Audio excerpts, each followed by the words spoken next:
ఏమైంది అర్జున్? ఎందుకిలా సతమతమవుతున్నావు? దేనికోసం పోదామనుకుంటున్నావు? ఎందుకుండాలి? జీవితంలో అన్నీ కోల్పోతున్నా. ఒరేయ్ రాముడు,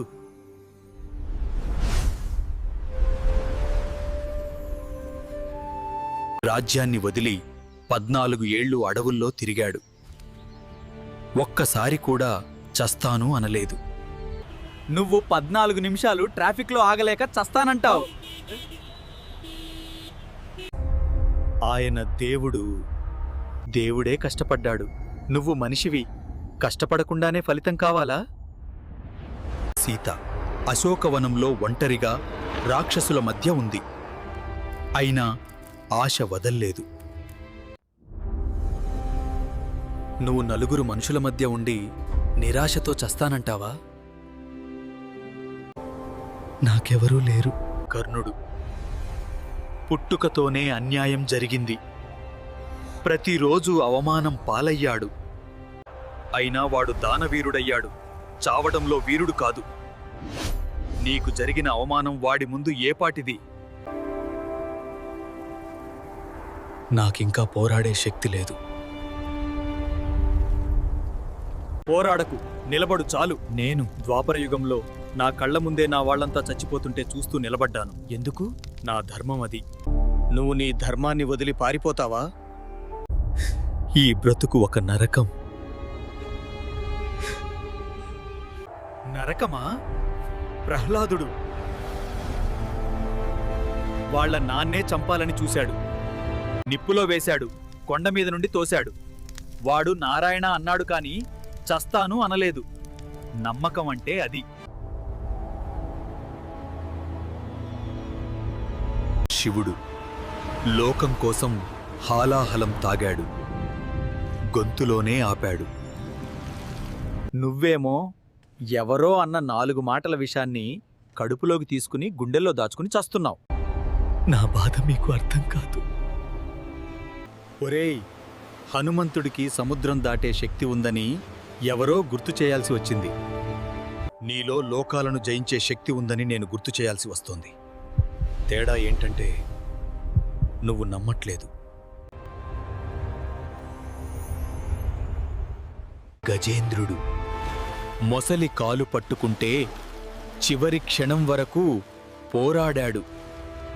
వేరే గత్యంతరం లేనప్పుడు నన్ను ఆదిమూలమా అని పిలిచాడు. నువ్వేమో పోరాటం మొదలు పెట్టకుండానే నన్ను తిడుతూ చస్తానంటున్నావు. నాకింకా పోరాడే శక్తి లేదు. పాండవులు అన్నీ కోల్పోయి అడవులకు వెళ్లారు. మళ్లీ వచ్చి రాజ్యాన్ని గెలిచారు. నువ్వు ఒక్క ఉద్యోగం పోతేనే ప్రాణం వదిలేస్తావా?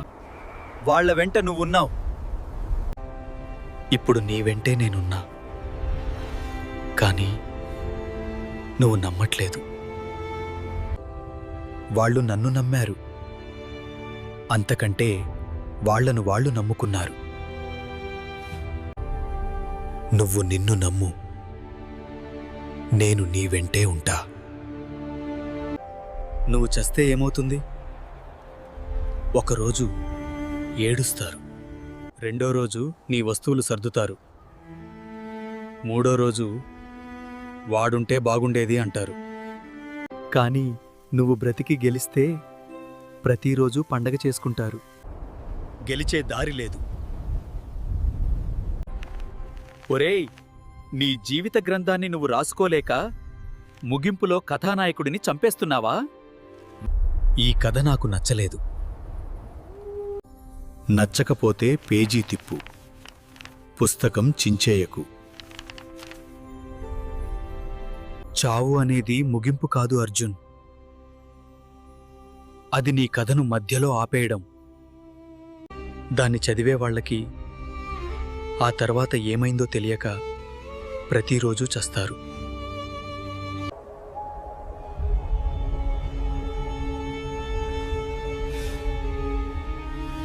నీ నీడని చూసి భయపడుతున్నావు. నీ కష్టాలు కూడా నీ నీడలాంటివే. నువ్వు కాంతి అనే జ్ఞానం వైపు నడిస్తే ఆ నీడ అనే కష్టం ఎప్పుడూ నీ వెనకే ఉంటుంది. నువ్వు ఆగిపోతే అది నీ కిందే నిన్ను నొక్కేస్తుంది. అంతా చీకటిగా ఉంది. ఒక విత్తనం భూమి లోపల చీకటిలో చచ్చిపోయాను అనుకుంటే అది చెట్టు కాలేదు, మొలకెత్తే ఓపిక లేదు. ఆ చీకటిని చీల్చుకొస్తేనే అది జీవం. నువ్వింకా విత్తనం దశలోనే ఉన్నావు. నువ్వు చస్తే ఈ బాధలన్నీ పోతాయనుకుంటున్నావా? హామీ ఏంటి? ఇదే కర్మ. మళ్ళీ పుట్టి మళ్ళీ మొదటి నుండి ఈ బాధలన్నీ పడాలి. ఇప్పుడే ఈ చక్రాన్ని ఛేదించు. ఈ స్థాయి దాటు. ఇది స్థాయి కాదు, ఇది నరకం. నొప్పి అనేది ఒక దూత. ఇక్కడ ఏదో తప్పు జరుగుతోంది, సరిచేయి అని చెప్పడానికి వస్తుంది. నువ్వేమో ఆ దూతను చూసి భయపడి వెనక్కి పారిపోతున్నావు. ఆ నొప్పి భరించలేకపోతున్నా.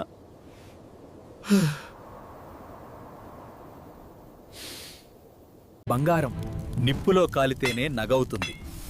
నువ్వు కష్టాల నిప్పులో కాలి బగ్గైపోతావా, నగవుతావా? బూడిద మిగిలింది.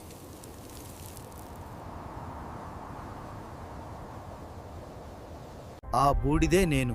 ఓటమి అంతం కాదు, అది నీ అహంకారాన్ని కాల్చేసిన బూడిద. ఇప్పుడు కొత్తగా మొదలుపెట్టు. ఎలా చేయాలి? నది దారిలో ఎన్ని బండరాళ్లున్నా ఆగిపోదు.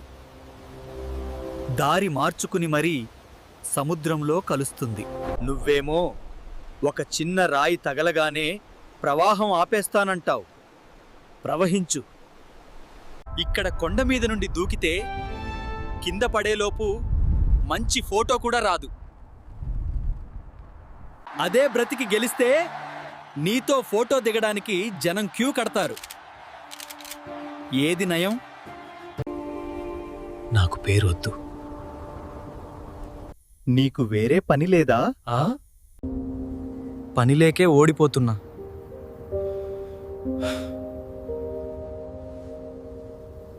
ఫిర్యాదు చేస్తావా? వింటా, కాని రాజీనామా అయితే అంగీకరించను. వెళ్ళు, బ్రతికి చూపించు. ఇది అన్యాయం.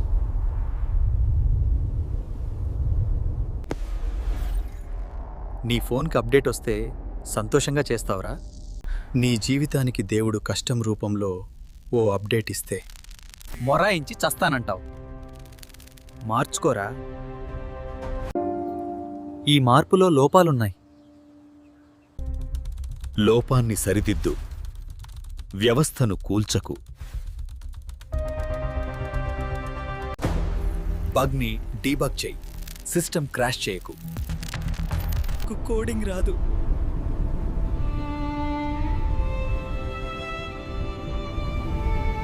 నేను నేర్పిస్తా. గీత అదే అల్టిమేట్ కోడింగ్ లాంగ్వేజ్. అది జీవితానికి నిజమైన భాష. నేను గీతలో ఏం చెప్పాను? కర్మణ్యేవాధికారస్తే. పని చేయడం వరకే నీ హక్కు. నువ్వు ఫలితం నాకే కావాలని పట్టుబట్టి అది దొరక్కపోయేసరికి పని వదిలేస్తున్నావు. ఫలితం లేని పని ఎందుకు? ఫలితం లేదు అని కాదు, అది నీ చేతిలో లేదు అన్నాను.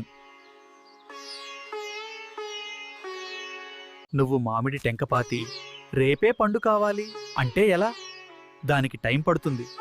ఆ టైం ఇవ్వలేక చస్తానంటావా? ఓపిక నశించింది.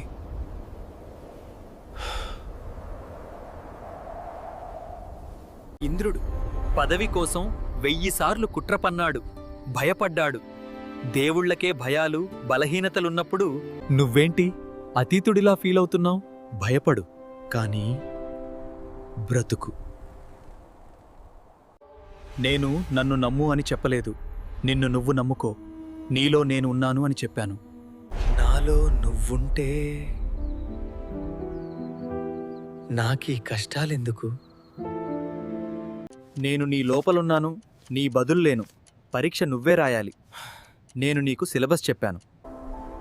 నేను చదవలేదు.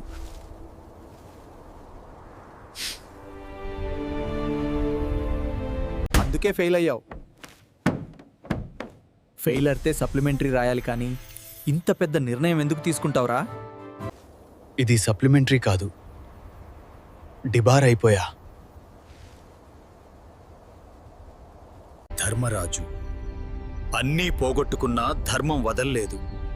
నువ్వు కాస్త డబ్బే పోగొట్టుకుంటే ప్రాణం వదిలేస్తావా? అది సత్యయుగం. ఇది కలియుగం. ఇక్కడ ధర్మంగా బ్రతకడం ఇంకా కష్టం. అందుకే ఛాలెంజ్ ఇంకా పెద్దది.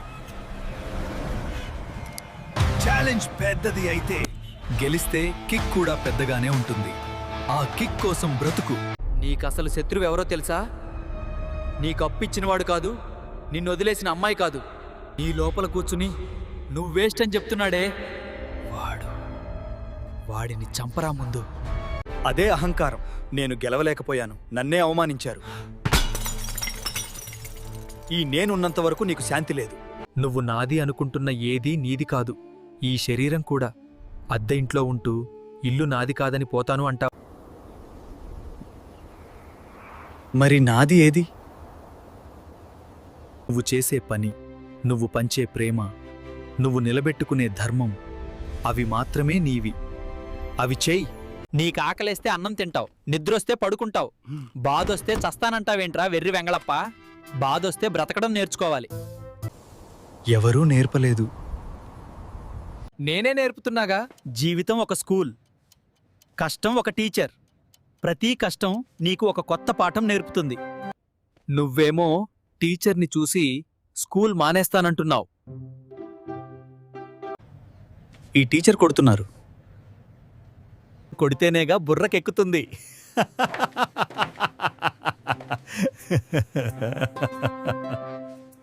కుబేరుడు నా పెళ్లికి అప్పు ఇచ్చాడు, ఇంకా వడ్డీ కడుతున్నా. దేవుళ్లకే అప్పుల బాధలు తప్పలేదు. నువ్వేంటి ఈఎంఐకి భయపడి పారిపోతున్నావు? నాది ఈఎంఐ కాదు, మొత్తం అప్పు. బ్రతికుంటేనే తీర్చగలవు, చస్తే ఆ అప్పు నీ కర్మ అకౌంట్లో పడుతుంది. నెక్స్ట్ జన్మలో డబుల్ వడ్డీతో కట్టాలి. ఇప్పుడే తేల్చుకో. నిజమా? నేనే అకౌంట్స్ డిపార్ట్మెంట్ హెడ్. నా మాట నమ్ము. నీకు కాలు లేవా, కళ్ళు లేవా? అన్నీ ఉన్నాయి. ఏమీ లేనివాడే బ్రతుకుతున్నాడు. అన్నీ ఉన్న నువ్వు చస్తానంటున్నావు. ఉన్నా ఏం లాభం?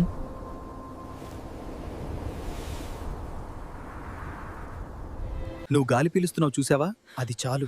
ఆ ఒక్క గాలి పీల్చడం కోసం హాస్పిటల్లో లక్షలు కడుతున్నారు. నీకు ఫ్రీగా వస్తుందని దాని విలువ తెలియట్లేదు.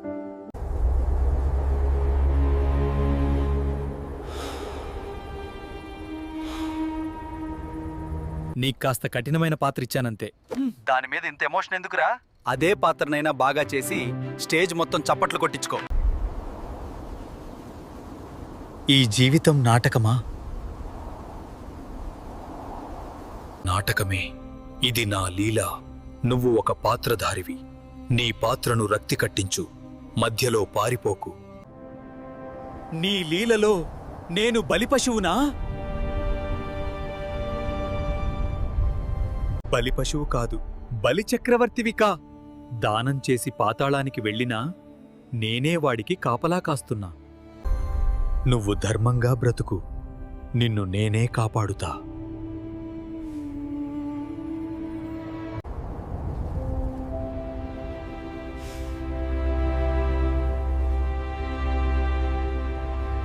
నీకు ద్రౌపది గురించి తెలుసా? నిండు సభలో అవమానం జరిగింది. పోవాలనుకుందా?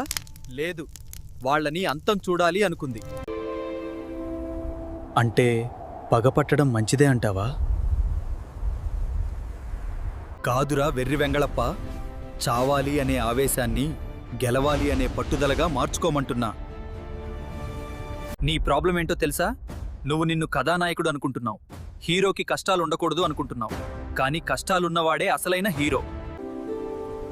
నేను హీరోని అంటున్నావా? నీ కథకు నువ్వే హీరో.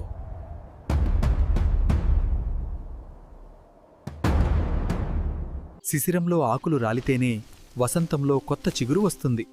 నీ జీవితంలో ఇప్పుడొచ్చింది శిశిరం. చిగురించడానికి సిద్ధంగా ఉండు. ఆకురాలి చనిపోతే ఆకు చావదు, ఎరువు అవుతుంది. నీ ఓటమి కూడా ఎరువే. అది నీ గెలుపనే చెట్టుకి బలమిస్తుంది.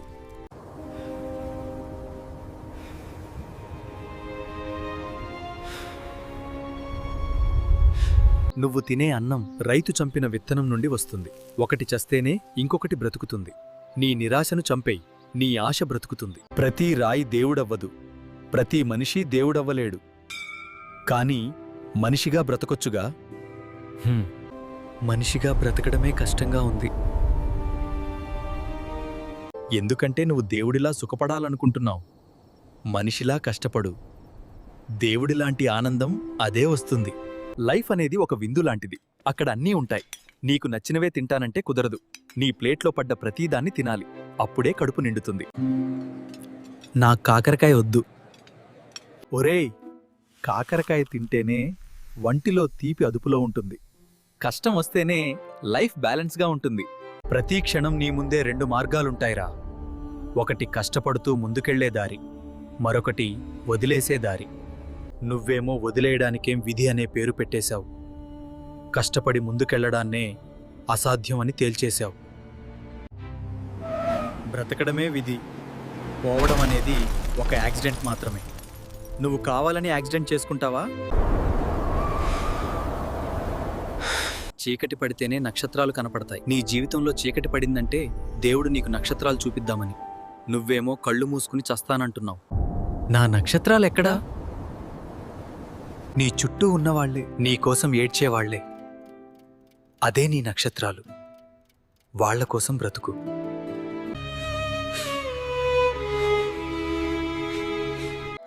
నిన్నటి గురించి ఆలోచిస్తూ చస్తావు, రేపటి గురించి భయపడుతూ చస్తావు. ఒరేయ్, ఈ క్షణం ఉంది చూసావా? అది నా ప్రసాదం లాంటిది. ఈ క్షణం నరకంలా ఉంది.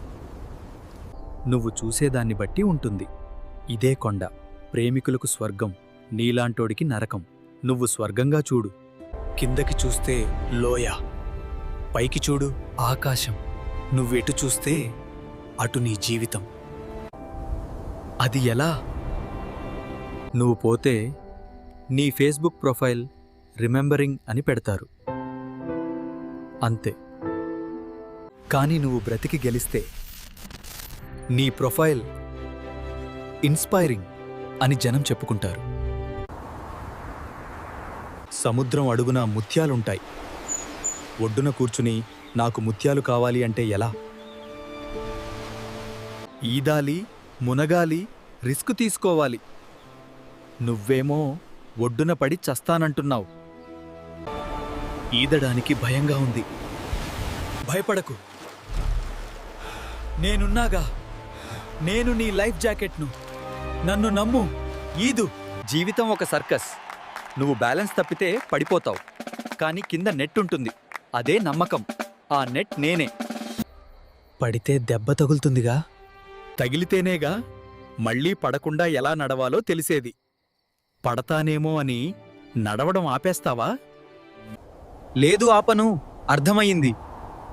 నేను వెన్న దొంగతనం చేశా, యుద్ధంలో అబద్ధం చెప్పించా. పర్ఫెక్ట్గా ఉండాలని కాదు, పర్పస్తో ఉండాలని నేర్పాను.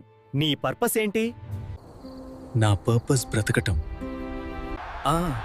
అది అది చాలు.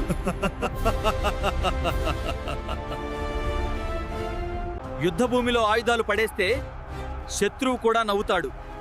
నీ జీవిత యుద్ధంలో నువ్వే ఆయుధాలు పడేస్తే నీ విధి నిన్ను చూసి నవ్వుతుంది. దానికి ఆ ఛాన్స్ ఇవ్వకు. మార్కండేయుడికి 16 ఏళ్లకే చావు రాసి పెట్టింది.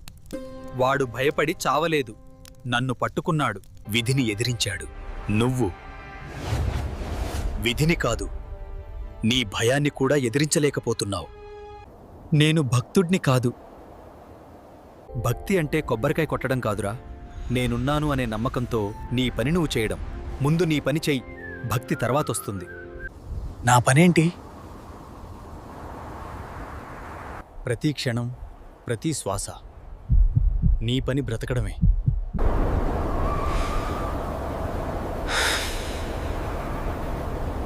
ఈ కొండ ఎక్కావు చావడానికి. ఇదే కొండ ఎంతో మందికి గెలిచాను అని అరవడానికి వేదిక అయ్యుంటుంది. ప్రదేశం ఒకటే, నువ్వు చూసే దృక్పథమే తేడా. నాకు ఆ కోణం కనపడట్లేదు. నేను చూపిస్తున్నాగా. నువ్వు నిజంగా దేవుడివా? నేను దేవుడినైనా నీ భ్రమ అయినా నేను చెప్పిన మాటల్లో నిజముందిగా. ఆ నిజం పట్టుకో, నన్ను వదిలేయ్.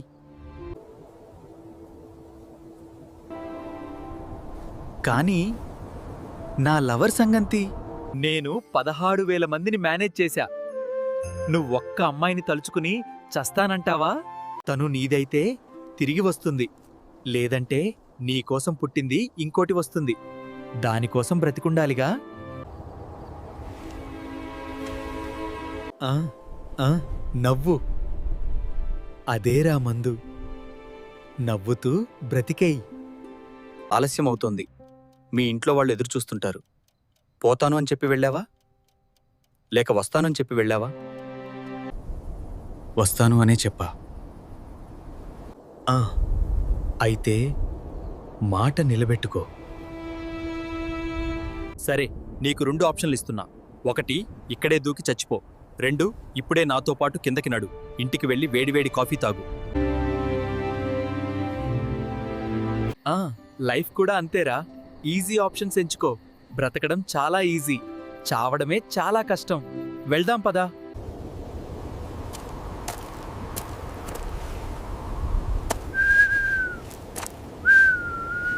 సరే, నేను వెళ్తున్నా మన యుగంకి. మళ్ళీ రాయిలా అయిపోతున్నా. వద్దు, వెళ్ళొద్దు. భయపడకు. నేను రాయిలో ఉన్నా, నీ ఊపిరిలో ఉన్నా. నన్ను నమ్ము. అంటే నిన్ను నువ్వు నమ్ము చాలు. తప్పకుండా ఈసారి గుడికి వచ్చినప్పుడు నా కష్టం తీర్చు అని అడగకు. ఆ కష్టాన్ని తట్టుకునే శక్తిని ఇవ్వు అని అడుగు. వెళ్ళు, బ్రతికి గెలువు. నీ గెలుపు చూడటానికి ఎదురు చూస్తుంటా.